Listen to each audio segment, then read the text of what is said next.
I'm Justin. Today we're in Charleston, South Carolina, celebrating the centennial of the 19th Amendment and women's suffrage on this episode of History Where It Happened.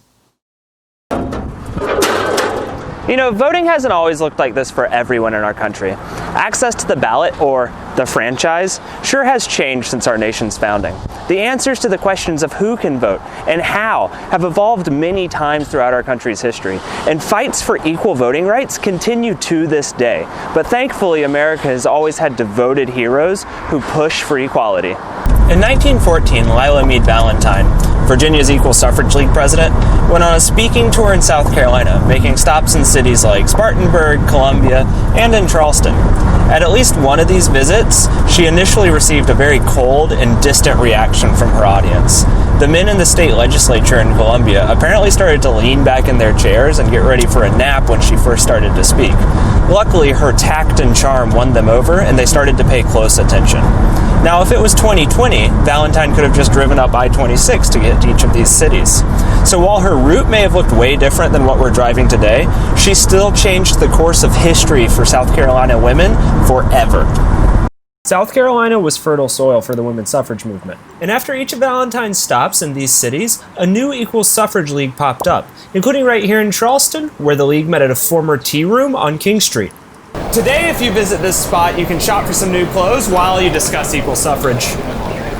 Undoubtedly inspired by Valentine's visit to their hometown were three sisters and lifelong advocates for women's rights. Carrie, Mabel, and Anita Politzer lived here at 5 Pitt Street, and they were pivotal to both South Carolina and the country's fight for equal suffrage.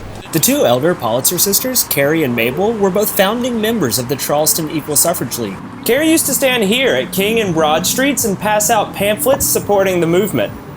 The youngest Politzer sister, Anita, is credited with having swayed the final vote necessary for ratification of the 19th Amendment. Of course, this happened way up in Tennessee, the 36th state and the last state necessary to make the 19th Amendment law. It was Harry Byrne who cast the tie-breaking vote in the Tennessee legislature.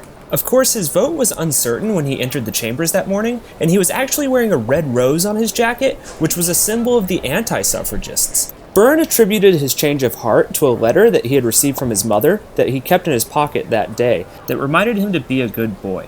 Afterwards, Byrne said he knew a mother's advice was always best, and his mother wanted him to pass the 19th Amendment. Despite the letter in his pocket, some, especially here in Charleston, still like to think that it was Anita who swayed Byrne to cast his groundbreaking vote.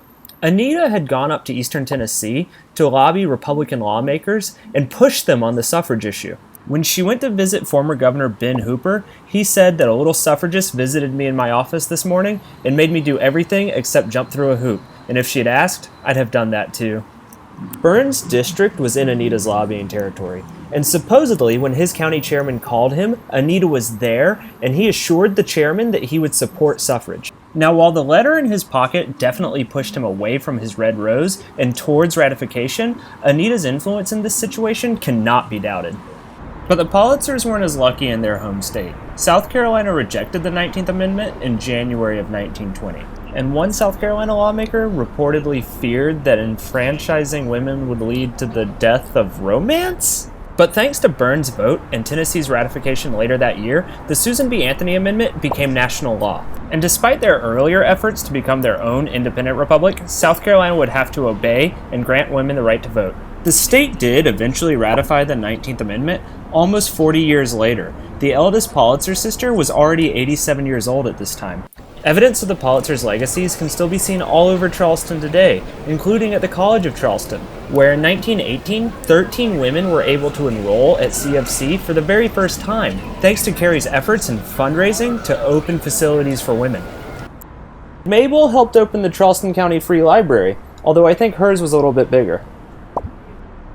After her lobbying successfully secured the right to the ballot for women, Anita continued her fight for equal rights. She began to campaign for the Equal Rights Amendment, which still hasn't been adopted to this day.